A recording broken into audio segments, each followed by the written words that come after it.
The Sleeping Beauty by Logan Marshall, read by Dana Flowers. Once upon a time there lived a king and queen who had no children. They longed very much for a child, and when at last they had a little daughter, they were both delighted, and great rejoicings took place. When the time came for the little princess to be christened, the king made a grand feast and invited all but one of the fairies in his kingdom to be godmothers. There happened to be 13 fairies in the kingdom, but as the king had only 12 gold plates, he had to leave one of them out. The 12 fairies that were invited came to the christening and presented the little princess with the best gifts in their possession. One gave her beauty, one gave her wisdom, another grace, another goodness, until all but one had presented their offerings. Just as the last fairy was about to step forward and offer her gift, there came a tremendous knocking at the door, and before anybody could get there to open it, it was burst open. And in came the 13th fairy in a furious rage at not having been invited to the feast.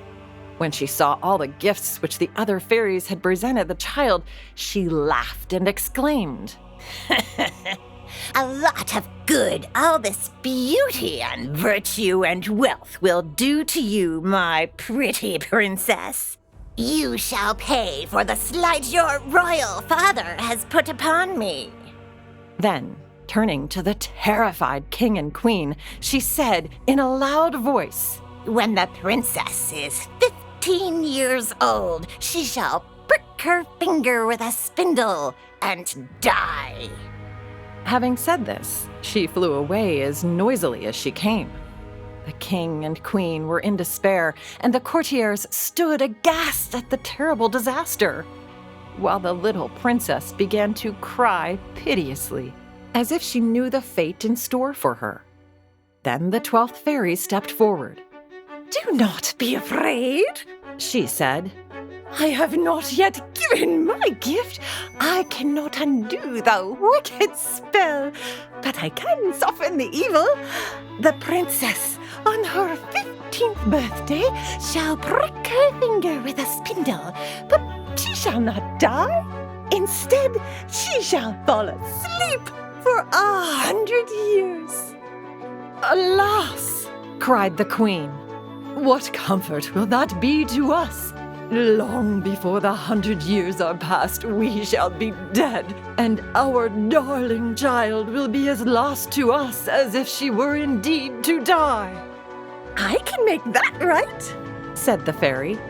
"When the princess falls asleep, you shall sleep too, and awaken with her when the 100 years are past."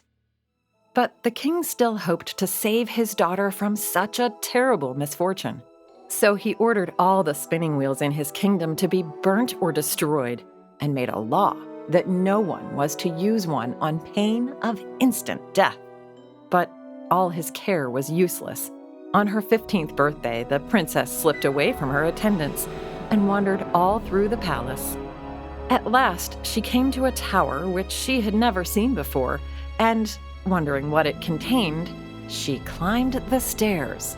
From a room at the top came a curious humming noise, and the princess, wondering what it could be, pushed open the door and stepped inside. There sat an old woman, bent with age, working at a strangely shaped wheel. The princess was full of curiosity. "What is that funny-looking thing?" she asked. "It is a spinning wheel, princess," answered the old woman, who was no other than the wicked fairy in disguise. "A spinning wheel? What is that?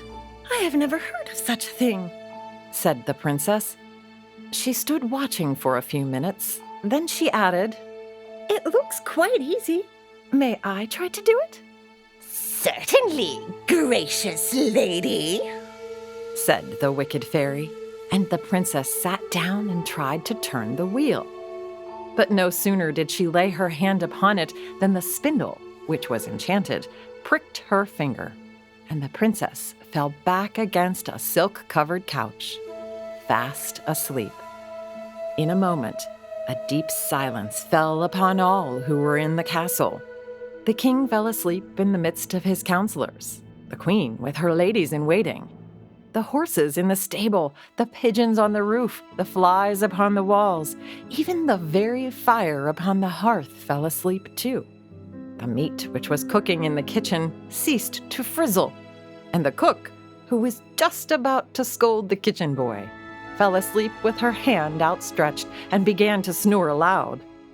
The butler, who was tasting the ale, fell asleep with the jug at his lips. A great hedge sprang up around the castle, which, as the years passed on, grew and grew until it formed an impenetrable barrier around the sleeping palace. The old people of the country died, and their children grew up and died also, and their children, and their children. The story of the sleeping princess became a legend, handed down from one generation to another, and a cloud of mystery, as thick and impenetrable as the hedge of thorns, lay over the old castle. Many brave and gallant princes tried to force their way through the magic hedge in order to solve the mystery and to see for themselves the beautiful maiden who lay in an enchanted sleep behind that thorny barrier. But the thorns caught them and held them from going forward or back, and the gallant youths perished miserably in the thickets. After many, many years, there came a king's son into that country who heard the story of the princess and the hedge of briars, and he made up his mind to try and force his way to the castle to awake the sleeping princess. People told him of the fate of the other princes who had also attempted this difficult task, but the prince would not be warned. "I have made up my mind to see this maiden of whose beauty I have heard so many wonderful tales," he cried.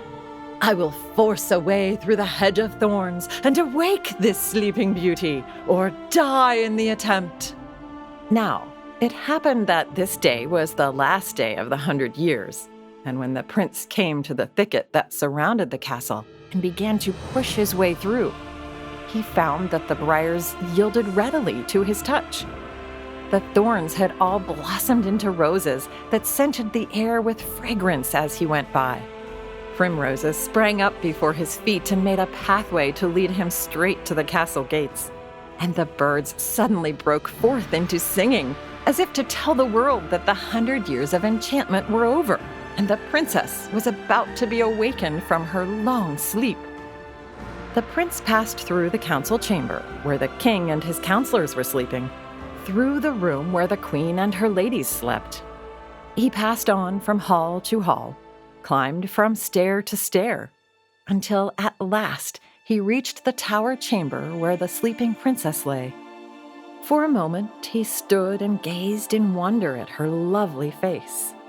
Then he sank on his knees beside her and kissed her as she lay asleep. Instantly the spell was broken. The king and queen awoke, and all the courtiers with them. The horses neighed in the stables and shook their glossy manes. The pigeons cooed upon the roof. The flies on the wall moved again. The fire burnt up brightly, and the meat in the kitchen began to frizzle once more as the spit turned round. The cook gave the kitchen boy a scolding that she had started to give him 100 years ago, and everything and everybody went on just as usual, as if nothing at all out of the common had occurred. And up in the tower chamber, the princess opened her eyes to meet the gaze of the prince, who had dared to risk his life for her sake. What they said to each other, nobody quite knows, for nobody was there to hear or see. But whatever it was, it must have been something very satisfactory, for very soon after they were married and lived happily ever after. The end.